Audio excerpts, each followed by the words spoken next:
As with most places, domestic violence is not uncommon, but few here would have guessed the identity of the latest alleged victim. Troubling.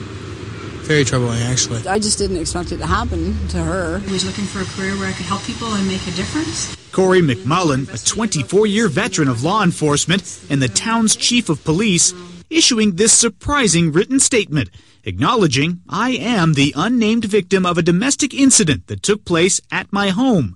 The incident did result in injuries that required medical treatment." Because the matter's before the courts, no one from the Belleville police will talk about the incident, and the chief is asking the media to respect her privacy. McMullan is married to a retired police officer. This local blogger recently saw the chief and says her arm was in a sling.